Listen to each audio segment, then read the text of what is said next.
Hi everyone, welcome to Decked. My name is Tyler, and with me is my friend Ray. Hey, how's it going? Good, how are you? Doing well, thank you. So we're doing something a little different here on Decked today, in case anybody is not familiar with the format. As you can see, we're looking at a card game DB deck builder at the moment. Yes, we are.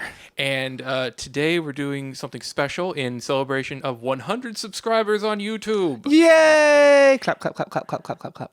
Yes, wonderful folio art from Ray. Thank you so much.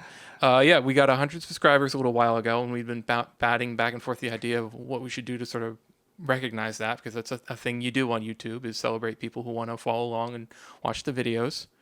And so thank you all for doing that. That's awesome. Yes, we appreciate it. Yes. I love seeing the views. We love getting the comments. And today, Ray is going to build a deck for you live on tape. Live on tape, yes. On YouTube. So Ray, what are you thinking about building today?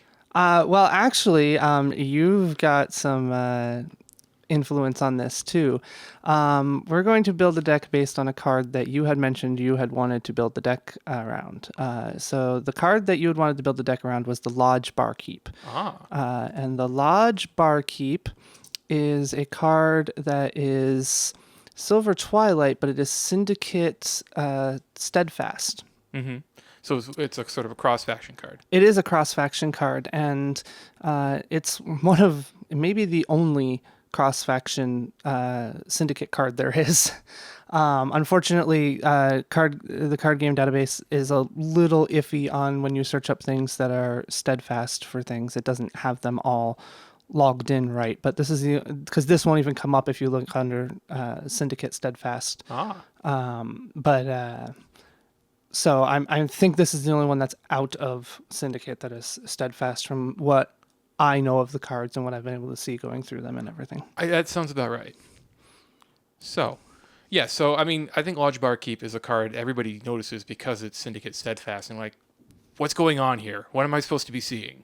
Right. What's the interaction that's supposed to be there? He's not a criminal. Like, that was the first thing you would think. You would think, oh, he's a criminal. I mean, a lot of like Hastur steadfast outside of its faction is either madness cards or lunatics, so it makes sense. So you would think that, oh, well, this is steadfast outside, it should be a criminal, but as you can see, it's not. It is just a lodge subtype. It does not have the criminal subtype. So then we kind of had to go and look at the ability, and Syndicate does have a small ability to keep things tapped down and to tap things, and that's actually what the Barkeep does.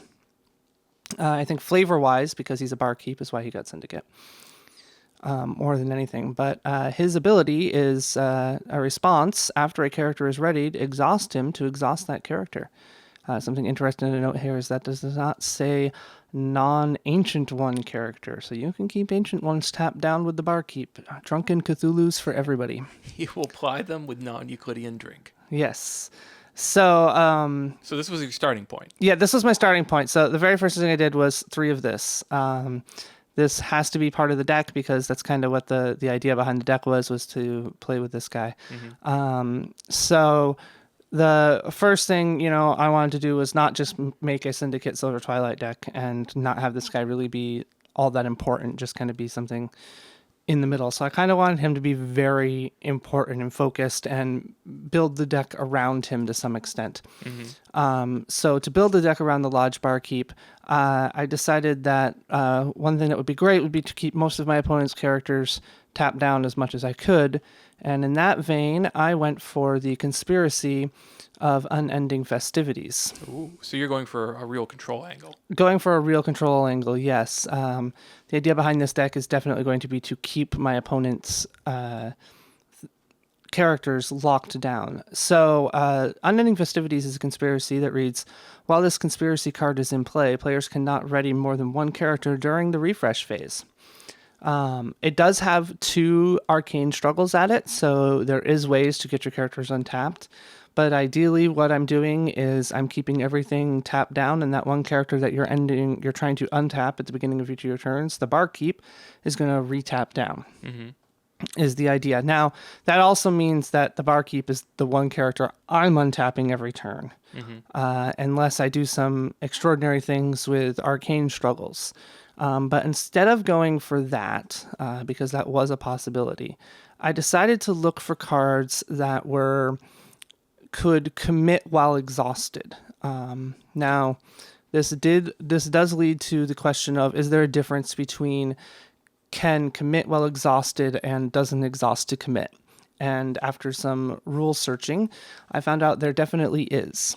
The way the rules read is that for a character to be eligible to go to a story, it must be ready. And then, as part of the cost of committing it to that story, it then exhausts.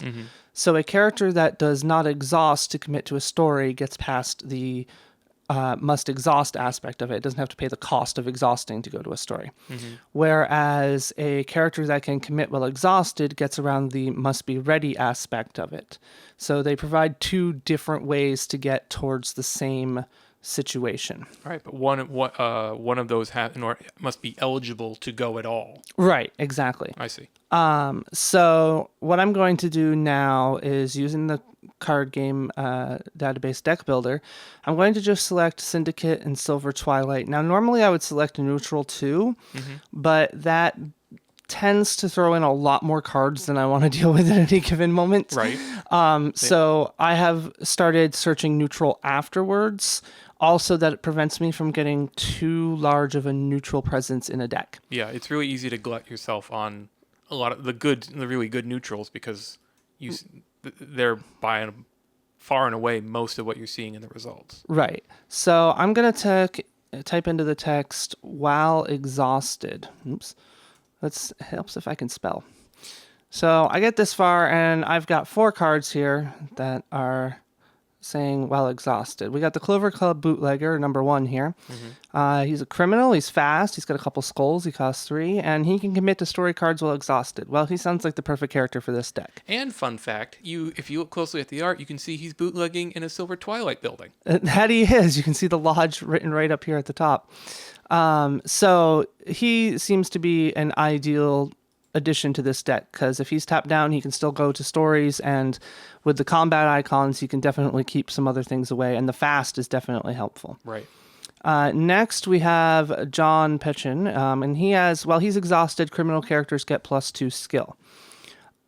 He might be useful if we get a bunch of criminal characters and I need the skill. He's also got 2 investigation icons. So I'm going to tentatively put one of him in the deck at the moment, just as a placeholder. Right. So if I decide I want him later, I can add more copies, or I can just take him out with a single button click. Right. Then we have the Restless Caperone, and he's got while it's day, he gains fast, and while it's night, he does not exhaust to commit to stories. Now, he has the does not exhaust aspect to it. I've already decided I want to kind of stay away from that, and also his ability is dependent on it being day or night. And as of right now, I'm kind of thinking I'm not going to depend too much on it being day or night, so I'm actually going to skip over him and not even placeholder him. And one distinction, if I could make with the Restless fella, he's the one where he has to have been eligible to commit, right?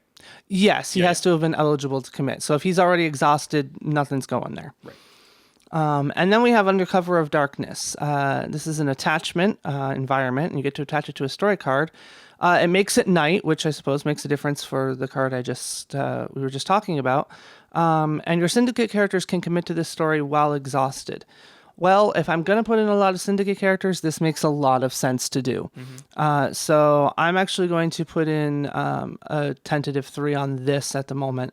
Because it's an attachment, and attachments tend to be, and it's a support card, and they tend to be a little more a little more fragile, I might knock that down to 0 because I don't feel it's good enough, or if we don't have enough syndicate cards to make it work. But if we have enough syndicate cards, keeping it at 3 because it's so fragile is definitely going to be the best idea. Right. So now we've got some build up there. What I'm going to do is I'm going to keep my search connected up there. I'm going to take out the Silver Twilight and the Syndicate, and I'm going to click on neutral. And I've got 3 cards here that popped up with the neutral. Amaranth, I do believe is how she's pronounced. Sure. She can commit to conspiracies while exhausted. And I do have a conspiracy here. And after I succeed at a story where she is committed, I can search my deck for a conspiracy card and add it to my hand. She might be good for going and fetching the conspiracy if I absolutely need it. I'm not probably going to want to use her ability to commit to conspiracy cards while exhausted all that often because I don't really want to win that conspiracy. I want to leave it in place so that it's locking down my opponent's characters. Yeah, you want to maximize its effect, and she'd tear through it. Right, and she would tear through it, especially with that investigation icon. But I'm going to put one in there just in case I need her to go searching for conspiracies if I find that I need her for that. Then we have Sarnath, Too Proud here. This is a Lost Civilization. You may choose not to ready Sarnath during the refresh phase, and it has a response. After a character is readied, you can exhaust it and pay 2 to exhaust that character. While Sarnath is exhausted, that character may not be readied. This is basically a slightly more expensive barkeep, but I don't have to keep worrying about it being ready to tap something down. Once I tap something down, it stays tapped down as long as Sarnath is out there. Right. Again, this does not have the Ancient One clause. Sarnath can keep a Ancient One tapped down. So I'm going to put 3 Sarnath in. I may drop that down just because it is a little cost heavy, but at the moment, I think that's good. Mm-hmm. So right now, you're just looking for things that are mechanically relevant. Right, mechanically relevant. And, we'll see where we get with cards on that. If I have to fill in stuff afterwards and everything, then I will. If I don't, then, I might have to knock some stuff down to make the deck a little more playable as opposed to just being out there. So, right. And here we have the attaché, which is not relevant. So now that we've done that, we're going to go back over here and re-click on the Syndicate and Silver Twilight. And I liked the idea when we came across Amaranth of having something to go fetch out the conspiracy, because that's really going to be important to help keep the lockdown. Mm-hmm. So I'm going to search for things that let me search for conspiracy cards. So I'm going to just type in search conspiracy here. And we've got a few cards that popped up. Again, we've got Armath again, and we got Old Lazy Eyes. Let's see, Old Lazy Eyes costs 2. He gains a terror icon if there's a conspiracy card in play. And after you play him, search your deck for a conspiracy card, reveal it, and put it into your hand. Well, since he only costs 2, I like him. And since I'm not going to have much terror in the Silver Twilight Syndicate, he's probably going to be the only terror I have. So he might be good for that. So I'm going to tentatively add 3 of him. I just think he's going to be a good choice. Mm-hmm. The Endless Investigation is a conspiracy that allows you to get other conspiracies. I don't want to glutton it down with conspiracies. The Guardian is irrelevant here. The Red Gloved Man, after he enters play, you can search your deck for a conspiracy story card and put it into play. Then shuffle your deck. Since the conspiracy we have costs 0, Unending Festivities does not have a cost to it. Mm-hmm. I'm not too worried about having to get around paying anything to put it into play. And since he costs 3, I'm only going to put 1 of him in again as a placeholder in case I need something to fill it out at the end. But I'm looking more like I'm probably not going to need him too much. Although between him and Amaranth, I'd probably choose him. Mm-hmm. And what's the Red Glove Man stat line again for icons? He has a combat, an arcane, and an investigation. Okay. So it's a pretty good 3-drop. Right, it is a pretty good 3-drop, and he has willpower, which could be very important. Certainly for lack of terror. For lack of terror, that could be very important.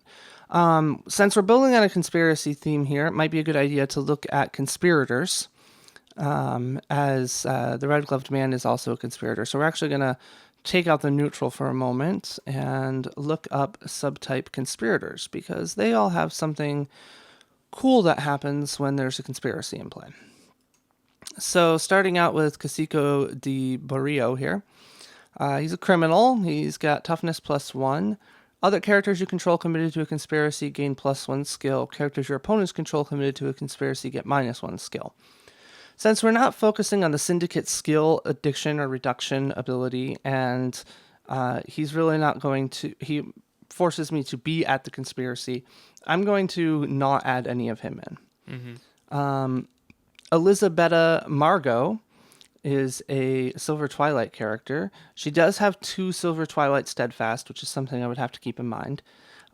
She's fated 4, and as long as there's a conspiracy in place, she gains After a player succeeds at a story, each player chooses a character he controls committed to that story and returns it to his hand if able. Now, this is an interesting ability, and while I would be very tempted to put her in, I'm not going to, because one of the things I realized when I was starting to build this deck was that it's going to be difficult to keep characters that are coming into play tapped down. As I'm not going into Hastur and not playing the 70 steps or the 700 steps, Right. I don't have the ability to have my opponent's things come into play tapped. Which means they're always going to have, they can just hold on to the characters in their hands and then rush the board when they want to go towards to get Unending Festivities off the board or to win another story. Mm-hmm. So bouncing stuff back into players' hands, not the best idea. So I'm going to skip over her. I see. Just resetting their tap state. Right. It's just resetting their tap state then. Keeper of the Silver Spear. While there's a conspiracy card in play, she gains 2 combat, and arcane, and investigation. She already has 1 combat. She only costs 2. She's definitely a possibility. I'm personally a big fan of the keeper. I'm going to pop 3 in of her just in case. She seems like something I might keep. Let's see. The Tattooed Thug. He looks to be the Syndicate counterpart to the Keeper of the Silver Sphere.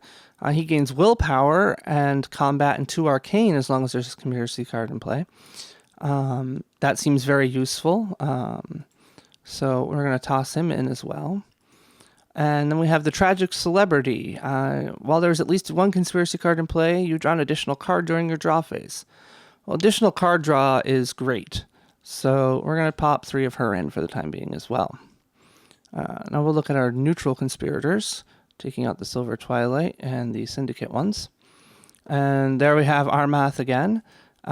Crazy Eddie. While there's at least 1 conspiracy card in play, Crazy Eddie gets +1 skill and gains a combat and an arcane. And he only costs 0. So let's toss him in there too, because he's nice and cheap. That's not too bad. Old Lazy Eyes, we've already got some in here, and we've already talked about the Red Glove Man. Mm-hmm. So that covers our conspirators for those 3 factions. As much as I'd love to add Hastur, because everybody knows how much I love Hastur. Yeah. I really can't justify throwing Hastur into an already 2-faction deck to make it 3-faction. I feel like this should be your 3-faction breakthrough. This should be my 3-faction breakthrough. No, I think if I do a 3-faction breakthrough, it's going to have to involve Shub-Niggurath, because Shub-Niggurath definitely does the most resource management, and I think it would probably make it easiest to do a 3-faction deck. The festival. I see how it is. You just don't want to deal with the Theosophist. Yes, exactly. I don't want to deal with the Theosophist. So now I'm going to look up cards that specifically exhaust characters. I really need to take the neutral out of this one, because this is going to be a lot of... I'm just going to type in the word exhaust. And going to go through these pretty fast. I really wish there was something I could search of instead of just exhaust. I'm going to try exhaust opponent, because that's what I want to do. I want to exhaust my opponent's characters. All right, so let's see. Ready an exhausted character you control, then each opponent draws a card. That doesn't really sound all that great. I don't like giving my opponents cards. Burglar's Tools, gain criminal subtype, reveal cards from deck. That doesn't seem to be doing anything that we're doing with this deck so far. Clover Club deck, exhaust the deck and pay 2 to look at an opponent's hand. That doesn't seem all that great. Exhaust the Gunrunner's Club to draw a card. Don't need more card draw. Hip Sing Tong, that's skill reduction. The Petty Thief, after you can make a player discard a card at random from their hand, that's really not going to do much. Ritual of the Construct is a ritual, and it allows you to force an opponent to sacrifice a character. That's really not going to do much for us. This attaches only to a Lodge character you control, and as we don't have many Lodge characters, I'm actually going to skip over that just because of that.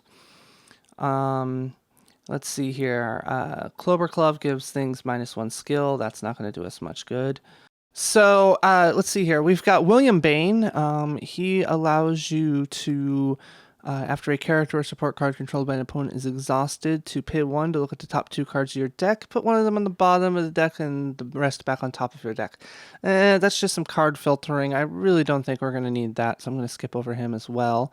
And then we've got You're Out of Here. Exhaust a syndicate character you control to uncommit an opponent's non-ancient one character from a story. Since my characters are probably going to be already exhausted and this card is loyal, I'm going to say no to this card as well. So let's see if there's any neutral cards that pop up that we haven't already seen and done stuff. Holy neutral cards, Batman. All right, let's take out the other ones. Okay, there's only 4 of them. That's much better. Antarctic Wind is a polar event you play during your opponent's turn. After characters have been committed to stories, exhaust a character that is not committed to a story and give that character 1 wound for each polar event in your discard pile. Well, since we're not going strong polar, I think we can escape from that. Guardian Pillar. Let's see. It says a restricted card, so it should be pretty powerful if we're going to be adding it to the deck. If you control more Dreamland support cards, well, we don't have any yet, but since there's not a lot of Dreamlands in our local meta, this would probably be the only one out there. You may exhaust it to commit it to a story as a character with 4 skill, terror, 3 combat, and invulnerability. Well, that's definitely interesting, but actually, you know what? We're actually going to tentatively put one of those in there just because it's a support card, and therefore it doesn't get affected by the Unending Festivities untap when it comes around to your, or unexhaust when it comes around to your turn. Nice call. Unknown Kadith here is a Dreamlands location, so that would help towards the Dreamlands for our previous card, the Guardian Pillar. That must choose a day or night card in your discard pile and return it to your hand. Again, we're not going too strong on the day-night thing, so I think we can ignore that. Zoog Burrow. It says Zoog in it. We're ignoring it. Aww. Are we leaving that for the 200th celebration? Yes, the 200th celebration. Okay, if we get to 200 people, I will build a Zoog deck. This is my promise to everyone. You heard it here first. If we get to 200 subscribers, I will build a Zoog deck. I will not guarantee that it will be good. I will not guarantee that it'll win you anything, a single game even. But I will build a Zoog deck that'll be more than just here are all the Zoogs in a deck. I will try to make it at least somewhat plausible. So there's only, as of this recording, there's only 94 more subscribers to go. So get your friends to subscribe, get them to start watching and commenting, and you can see a Zoog deck be built. All right. So we're going to clear that out, and now we're just going to look for stuff that exhausts characters. We're probably going to end up with a lot of results for this. We're just going to do exhaust char. That should get us all exhaust characters. Hey, look, there's no cards, but we're going to do this one faction at a time. We're going to start with Silver Twilight. Arcane Tampering. We've already seen that. Crescent Blade, attached to a character you control. Wounded to neutral, non-ancient one character. That's not going to be all that big. Let's see here. Choose and refresh a domain with 1 resource. Not really what we're doing. We can drop Dick Sharp into play. Exhausted and committed to a story with 1 or more characters already committed. He might be useful. We'll put one of him tentatively in to see what's going on there. Dr. Baker. Let's see here. Choose a character that enters discard pile this phase. Return that character to its owner's hand. It's kind of expensive. Elder Binding. Attached to an exhausted non-ancient one character. Attached character cannot be readied. Ooh, that's a good card. And it's got a forced responsive after a story card is won, destroy it. So it taps it down until we've won a story, or our opponents won a story. But that'll keep a non-ancient one tapped down after it's already been tapped, which means the Lodge Barkeep could tap something, and then this could hold it down, and Lodge Barkeep can go to working on something else. So the binding here only works on things that are already exhausted. Right. Okay. So we're going to throw that in there. Hoarding Knowledge. Choose card in here and add it to a domain that has only Silver Twilight resources attached. Really not huge on that. The Lodge Barkeep, which is already part of our deck. Yay, Can you Lodge add 3 more? Barkeep. Can I add 3 more Lodge Barkeeps? It won't let me. Oh, son of a bitch. I know. Master Artificer. Let's see here. To attach a weapon support card from my hand to a character I control. Not really focusing on weapons right now. That would be interesting, though, in an agency Silver Twilight deck.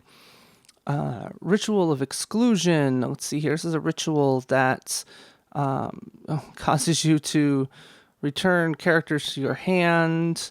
That's really not going to be doing us much good. Ritual of Construct. Sacrifice a character with cost extra lower. That's not going to be doing much. Sigil of the Order. This can only attach to a Silver Twilight character. Exhaust it and discard a card from your hand to ready attached character. That's interesting. It does cause some discard. It only works on Silver Twilight, so we'll put one in as a placeholder just in case we get a bunch of Silver Twilight cards. We've already gone past the Takahalat. The Doorway. Exhaust to choose a character you control is committed to a story and return it to your hand. It would be an interesting way to reset things, but I really don't think it's what we're looking for here. And the Tablet of Ning. After a character you control is destroyed, exhaust it to play a character from your hand whose cost is lower than the destroyed character. Well, a quick run through some of our costs here. We're running at a mainly 2-3. I think a lot of times we would end up not being able to put something into play, so we're going to skip over that as well. So that's all the Silver Twilight cards that fell under the exhaust character. Let's see what Syndicate has. More! Syndicate So many more. Syndicate has 41 cards. We're going to do these really fast. We've already covered that one. We're not going to be using that. Blind Fighting. Let's see here. You may exhaust a character you control to return Blind Fighting to your hand. You can remove combat struggles, and that's not going to do much. We've already skipped over the Burglar's Tools. Clover Club Bouncer is a skill reductor, so we're going to skip over that. The deck we've already seen, so we're going to skip over that. Danny O'Brien's Crony, to choose and ready a criminal character other than him. Until the end of phase, that character gains combat investigation. He really only works if you can untap him every turn, so we're not going to do much with him. Demented Caretaker. Forced response after he comes into play, choose an exhausted character with skill 4 or higher or sacrifice him. Well, that definitely would be worthy of our deck. The only thing I have to worry about is the skill 4 or higher or sacrifice him. I kind of feel like we'd be sacrificing him more often than not. So I'm actually going to skip over him as well. The Distraught Shopkeeper. After he enters play, exhaust all characters with printed skill 1 or lower.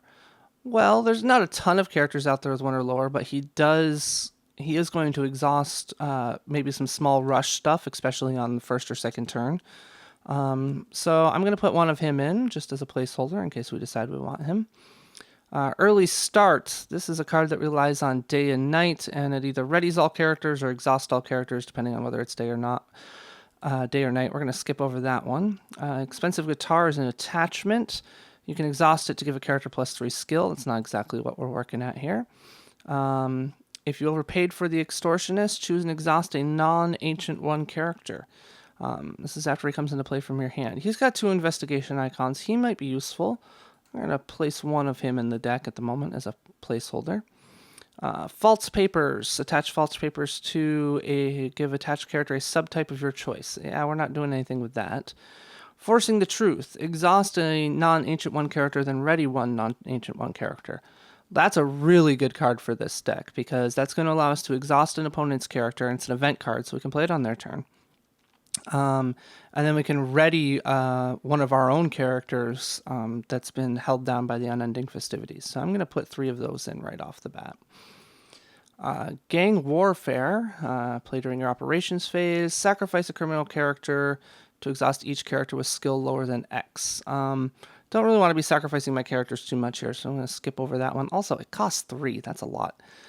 Hard Case enters play. Choose an exhausted character with printed cost X or lower. X is the number of domains you control. As we're not adding extra domains, that's probably only ever going to be cost 3 or lower, but we'll put one in as a placeholder just in case.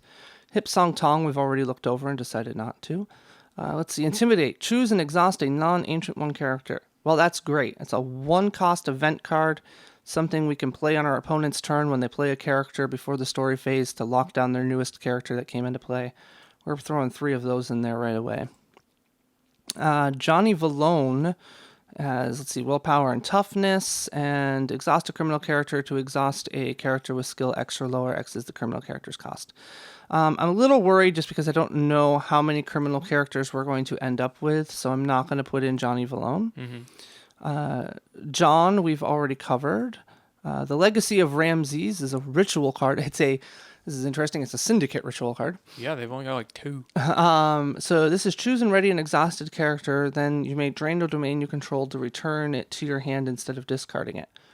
That might be helpful. So we're going to put that in there. 1 copy just to cover the stuff here. Lookout. After a character enters play, exhaust him to exhaust that character. Until the end of the phase, treat that character as if its text box was blank. Ooh, blanking. Blanking, it's only for the end of phase, and it's only after a character comes into play. So you're basically blanking it till the end of your opponent's operations phase, unless you're targeting something like a black dog, which exhausting it's not going to do any good because it's already exhausted. Right. So we're gonna put one of those in there as a placeholder and see what goes there. Low blow. Choose a character. If that character is ready, exhaust it. If it is exhausted, it goes insane. This is interesting. This is a way to drive a character insane, not in Hestor, or actually in a human faction. It's a way to drive something insane. And it just says a character. It just says a character. So you could target an ancient one if they didn't all have willpower and terror icons all over the place, but it does allow you to exhaust any sort of character. So we're going to put 3 of those in right away as well. That seems like a really good card, especially because if you make something insane, you're basically keeping it tapped down for an extra turn. Right. Which is really good. Meat Wagon. Teach to a criminal character you control. Exhaust attached character. Choose an exhausted character with skill 2 or lower. Because I have to exhaust the character, I don't think that's going to really work. So it was exhaust Meat Wagon. It might, but when you ready numbers runner, choose an exhausted character with lower skill. Now he's got a skill 4. So if he's the target that I choose to undo every turn, then I can exhaust something else. But I'm hoping I don't have that much going on. And since he costs 3 and he's only bringing 2 books to the thing, I don't think I'm going to put him in. Let's see. On the Lamb, choose a non-ancient 1 character. That character cannot be readied or exhausted until the beginning of your next turn. Limit 1 per turn. Then they put a limit on that. This is, it does have Steadfast of 1 with Syndicate, but that's not going to be too much of a problem because our large barkeep is that as well. And it costs 0, so it's going to be a good way to keep either a character exhausted, or to keep a character from committing to a story on my opponent's turn after they play it. So I'm going to throw 3 of those in there as well. Panic. Exhaust all characters with skill lower than X, but it's loyal. That's a bit iffy, because we are definitely doing Silver Twilight in this, and you're only going with a loyal one here, and we've already got a few neutral cards that we're going to want in the deck, which means they might end up being put onto things. They might end up being resourced. I don't really want to go with that too much. I'm going to put 1 in just in case. Maybe we'll end up with just 1 copy in the deck after all is said and done. If you notice, our total cards have now reached 57, and I've got a lot of 1-ofs in here, so we're definitely going to be cutting back after a bit here. Pay tribute. Play during the operations phase. Exhaust a play during your operations phase. This is very important. Exhaust a non-ancient 1 character, then put this card on the bottom of your deck.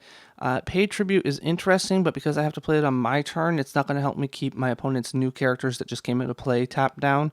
So I'm actually going to skip over that. Premature detonation, another loyal card, and this one costs 3. Play during your story phase. All players have committed characters. Exhaust all non-ancient 1 characters in place. This is basically exhaust everything that didn't commit to a story. I don't like it because it's loyal. That's very costly for what it does. Very costly for what it does, right. Roll the dice. Each player reveals cards from the top of his deck until he reveals a character. Lowest skill, exhaust all characters he controls. That's interesting, and if my opponent had untapped a bunch of characters, it might work, but at 4, I really don't want to be spending 4 to do that late in the game. If I don't have my lockdown by then, I either need to reset the board, or I'm just not going to get my lockdown, and I'm probably not going to win the game. Right. So I'm going to skip over that as well. The Sons of Hermes cost 5. Pay 1 and exhaust a criminal character you control to ready a criminal character. I don't think that's going to be too useful. The Syndicate Liaison. After he enters play, choose and exhaust a ready character if able. And this is a forced response. So I'm going to toss 1 of him in just in case, although he does cost 3, And he's only got 2 arcane icons that he's bringing to the table. I don't know if he's really worth 3 cost for that. Clover Club we've already gone over. The Necromicron, here, the George Hay translation. Sacrifice the character and shuffle the Necromicron back into your deck to exhaust all characters with lower skill than the attached character. Again, for 3, I don't think that's really worth it. And because it's a action sacrifice attached character, somebody can just kill the character, and I have no way of getting around that. So the Night Job is just going to be an extra conspiracy, and since we really only want the one conspiracy in the deck, because we can't have more than one in play at a time, and we want that one to stay out, we're going to skip over that one. The 7th house on the left is a location. Exhaust it to choose an exhausted character or support card. That's very strong. It might be very, very strong in this deck. So we're going to throw 3 in as of now, because this gets around the Unending Festivities, because I'll be able to ready this every turn. Right. And because it's just an action, I can do this on my opponent's turn when they drop a new character into play. Trophy Room. Trophy Room has a lot of text here. Let's see here. Exhaust Trophy Room to attach a character card from a player's discard pile face down to it as a blank attachment support card. Exhaust Trophy Room to have a character get +1 skill for each face down card. That's not doing much for our deck. Undercover of Darkness, we've already gotten the deck, so we can skip over that. Underground Asylum, exhaust it and pay 1 to cancel the effect that would cause a character to go insane. Don't think we're really going to worry too much about that, although we might have to, but that's more of a reactionary defensive card than a offensive card with what we're working with. Let's see. After you lose an icon struggle, investigation struggle, choose a character with an investigation icon, remove that character from the story it is committed to, then exhaust it if it was not already exhausted. No. Just no. William Bane we've already covered, and You're Out of Here we've already covered. So that covers all of those. All right, we're up to 61 cards. I'd like to keep my decks at 50 cards. Right, good choice. So, and are these necessarily all the cards you think are going to go in the deck? Or these are not all the based cards. On searching. Right, this is just based on searching. So now I'm going to go back through and start purging some stuff that I think might not be as good and as useful. Mm-hmm. So we're definitely keeping the Lodge Barkeep, and the Bootlegger are definitely going. John Peachin, I don't think I'm going to have a ton of criminal characters, and I don't think giving them +2 skill is really going to help me that much, so we're going to take him out. Amarath and Old Lazy Eyes and the Red Gloved Man. They're all serving the same purpose. I honestly think the quickness of Old Lazy Eyes is going to beat out the other 2, and I don't see a need for the other 2, so I'm just going to get rid of both of them now as well. So now we have the Conspirators, the Keeper of the Silver Sphere, Tattooed Thug, and the Tragic Celebrity, and Crazy Eddie here. I'm going to take Crazy Eddie out because he's a neutral card, and I don't want to be too glutted down with neutral cards. So we're just going to take him out right away. The Tattooed Thug and the Keeper of the Silver Sphere. As much as I like both of these cards, I think for the moment I'm taking out the Tattooed Thug because adding 2 Arcane and 2 Combat really isn't adding anything on top of what I already have. I'm going to keep the Keeper of the Silver Sphere in here for the time being because it's adding an investigation icon. Investigation icons are always good. Mm-hmm. I really like the Tragic Celebrity. She's a cheap investigation icon, and she allows me to draw more cards. So she's going to stay in there. Dirk Sharp, he's one of the last unrestricted jumpers. He is one of the last unrestricted jumpers. But I don't like the fact that he can only come into... I'm just not seeing jumpers in this deck, so I'm taking him out. The Distraught Shopkeeper, I'm still going to keep 1 copy of him in, see what's going on there. The Extortionist,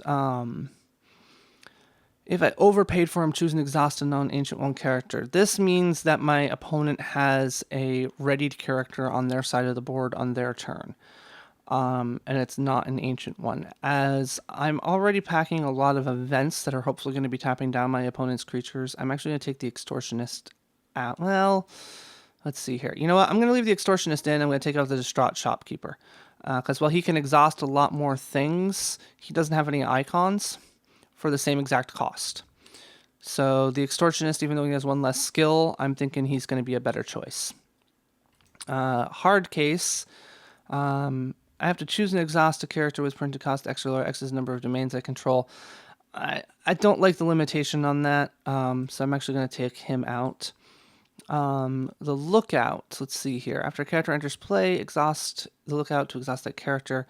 To the end of phase, the character's text box is blank. I do like the idea of being able to blank something. I'm actually going to bump him up to 3 copies. And as you can see, we're already back down. With my bumping that back up, I just put myself back up above 50 cards. So not doing too bad here. The Syndicate Liaison, because he costs 3, and he's only bringing 2 arcane icons, and then basically he's just exhausting something, which I have a lot cheaper cards to do, and we're going to take him out as well. Coming over here to our event cards. Forcing the Truth I really like. We're going to leave that in. Intimidate is a basic card for this, so we're going to leave that in here. The Legacy of Ramses. He's basically, to keep getting that card back, it's going to take me 2 domains to do it every turn. 1 to play it, and then draining another domain to bring this back to my hand instead of discarding it. So I'm just going to remove that, because otherwise it's just ready a character. Low Blow I really liked, so we're going to leave 3 of those in there. On the Lamb, a good card. I don't want to be too overfilled. I'm going to drop it down to 2. And I think I'm actually going to bring the Panic up to 2, even though it's loyal, because it exhausts all characters with skill lower than X. Right. I think that's going to be stronger. So now we're going into support. Undercover of Darkness. Looking at what we have over here, I've got 1, 2, 3, 4 different characters over here. 3 copies of 3 of them, 1 copy of the 4th one. That are syndicate cards. So I think, especially because I'm leaving the Extortionist over here, and actually, you know what, I'm bumping the Extortionist up to 3. He's just a solid card. Because he's got the investigation icons, and I want those investigation icons going towards stories. I think Undercover of Darkness needs to stay, and at 3 copies nonetheless. And just remind us what Undercover of Darkness does? The Undercover of Darkness makes it night. It does destroy all day cards, but my syndicate characters can commit to that story that it's attached to while exhausted. Nice. So getting those investigation icons over there while the characters are exhausted is going to be big. Sarnath, I really like. It taps down. It's a little expensive, but it taps down something permanently. I'm actually going to knock it down to 2 copies though, because it's unique. And once I have one in play, the other one's just going to be sitting there doing absolutely nothing. Right. So there's no point in drawing extra ones. The only restricted card we've come across so far is Guardian Pillar, and it really, really has a chance to shine. It would run into trouble against a couple of my Hastur decks just because I run a lot of Dreamland support cards in those. So as long as it's not playing my Hastur deck, it's definitely going to have the more Dreamland support cards than any opponent aspect of it. And it gets around. It's a character with some good skills, with good skill, good icons, and vulnerability. There's definitely a reason why the Guardian Pillar is restricted. Yep. And is there a cost to turn it into a character? No, you just may exhaust it to commit it to a story as a character with skill 4. Nice.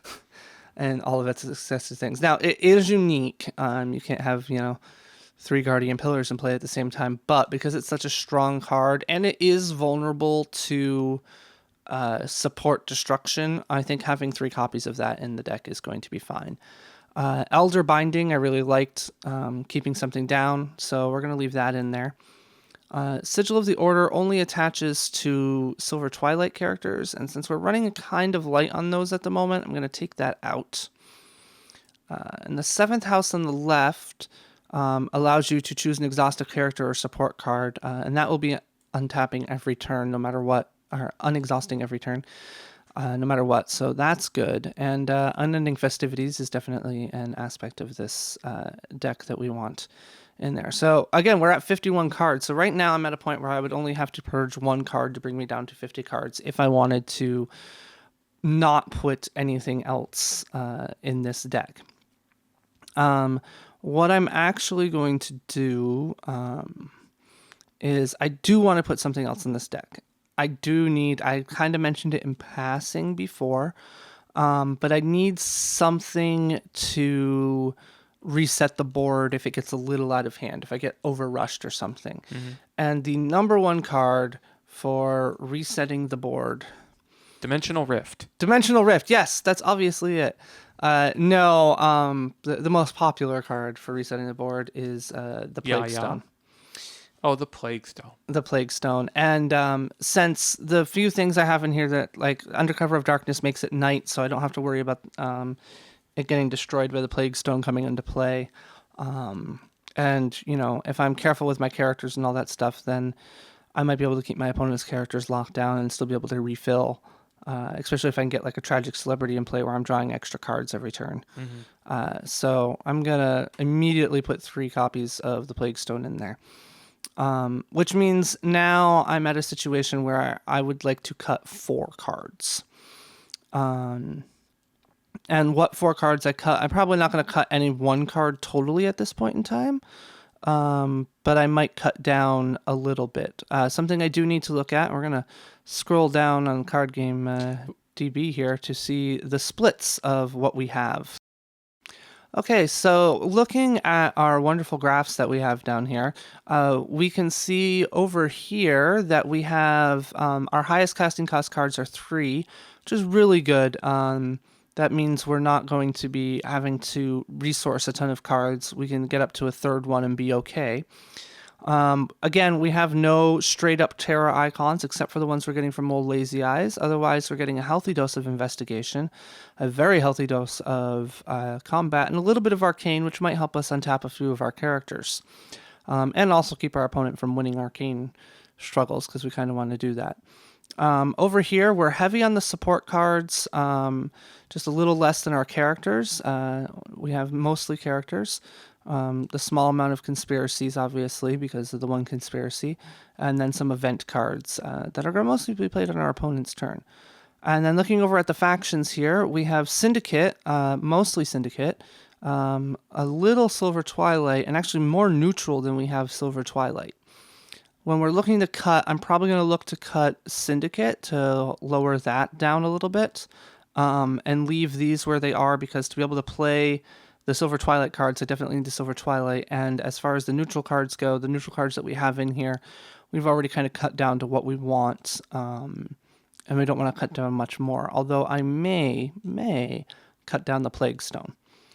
So going back up to the top, we have all the cards. So we're definitely not cutting any Silver Twilight. I am going to cut 1 Plague Stone. I've decided that is definitely the way to go, because it shuffles back into the deck, and if I'm drawing extra cards from tragic celebrities, then I really don't need to worry about that too much.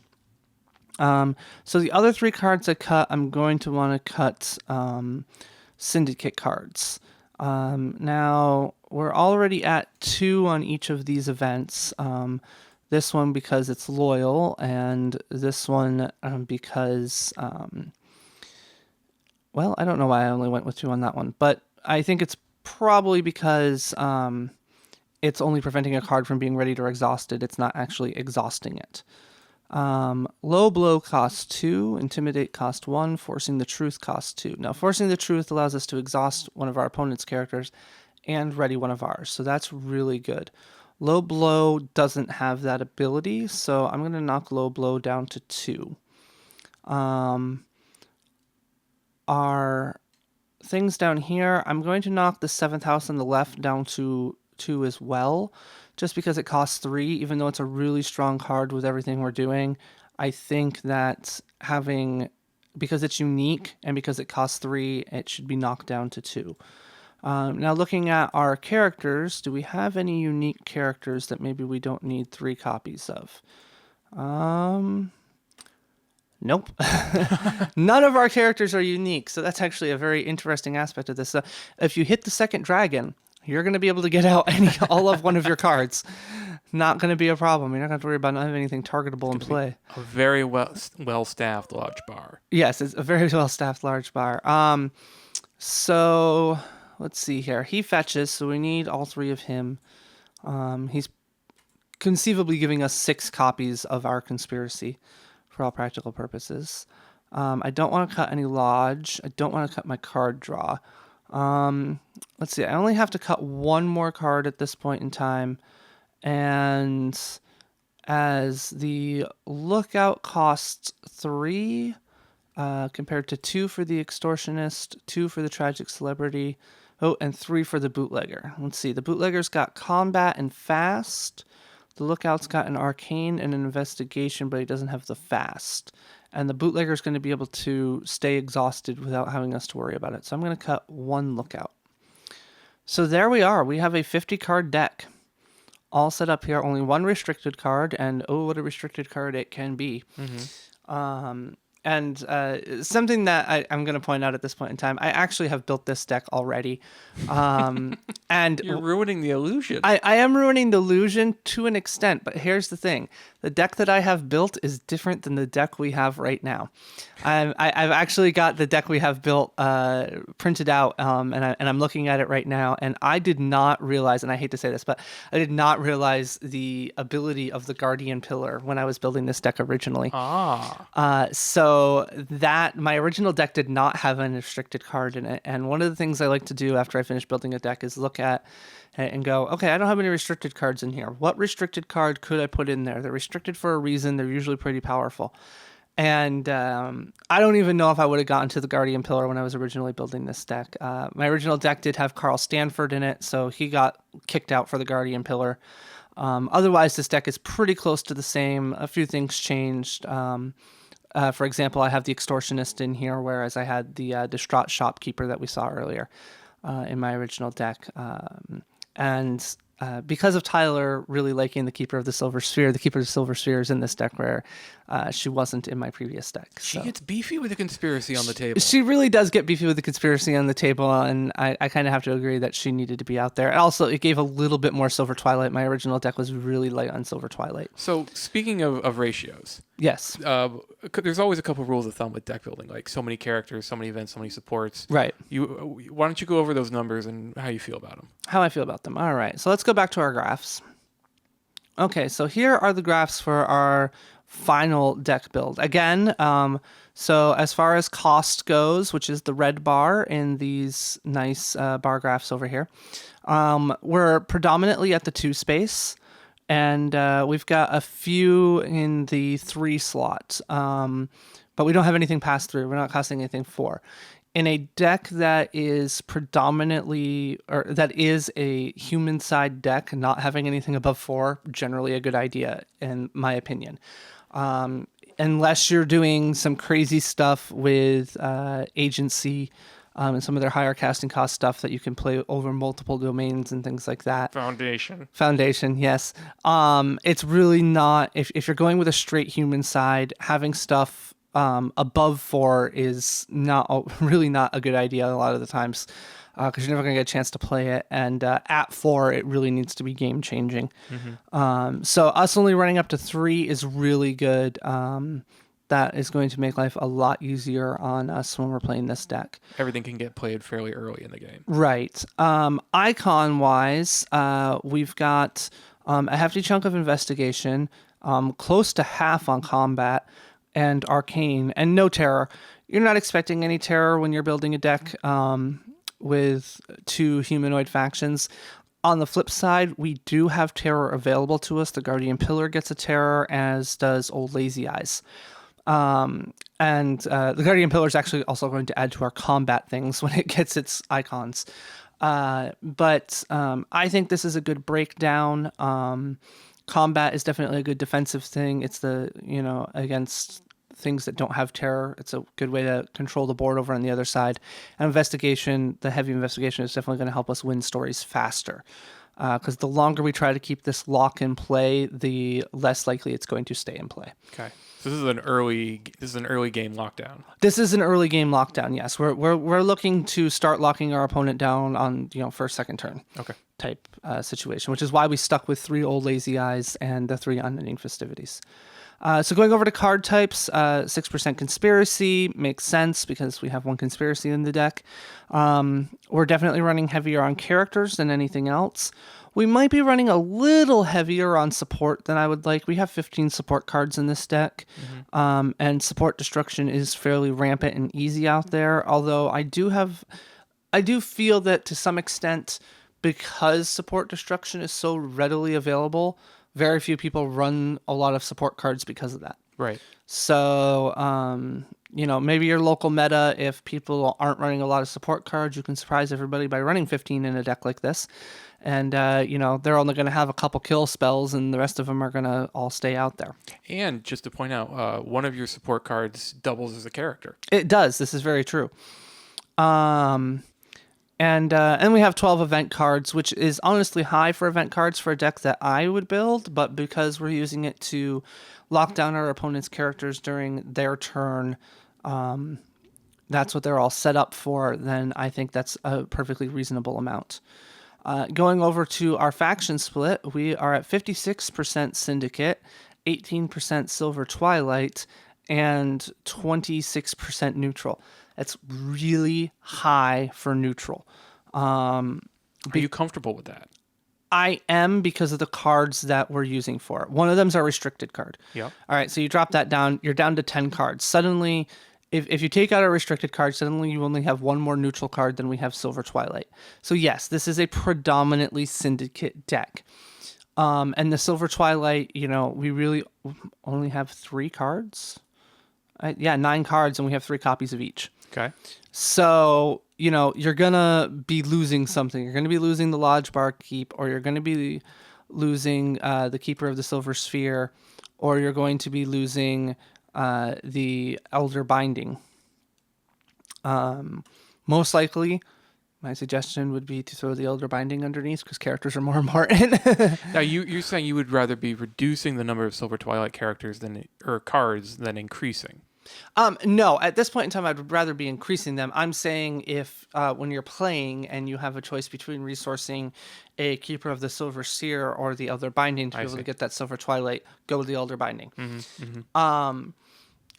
If you wanted to add more Silver Twilight to this deck, you could. I would suggest taking out some of the event cards, and we may end up doing that. We are going to actually build this deck and play it. Yes. And see how it runs. And after we play it a couple times, we might find that we need a little more Silver Twilight and a little less lockdown. Maybe the lockdown cards are just going to end up sitting in our hand doing nothing. So if that's the case, then it'll be the first thing I'll be looking at to add to the deck will be Silver Twilight cards. If I'm taking out event cards, because all the event cards are syndicates. So the first thing I would do would be to add more Silver Twilight. So with that, this seems to be the deck we have. I look forward to building it.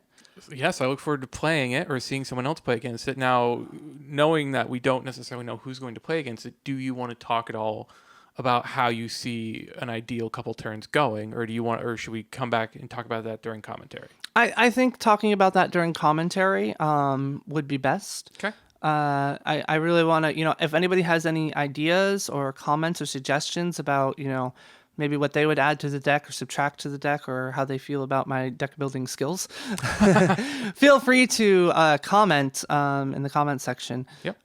Because I'm really going to be interested to see that, and I'm really looking forward to building this deck and either playing against it or playing it, possibly both.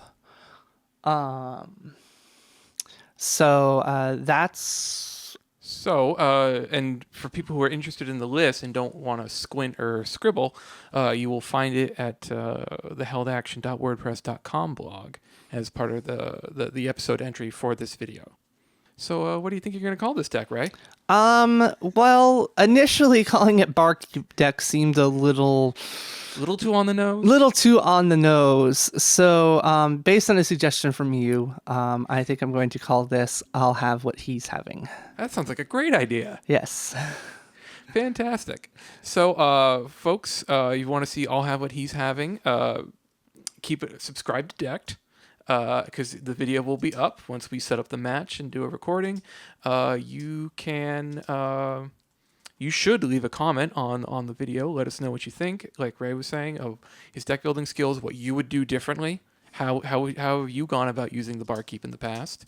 And otherwise, subscribe to Decked on YouTube, subscribe to the blog, heldaction.wordpress.com, and stay tuned for more videos. We have tournament matches coming up, and we'll have this special exhibition match as well. In the meantime, thanks, Ray, for joining us back on the show. No problem. It was a pleasure to be here. As always, and we'll catch everybody next time on Decked.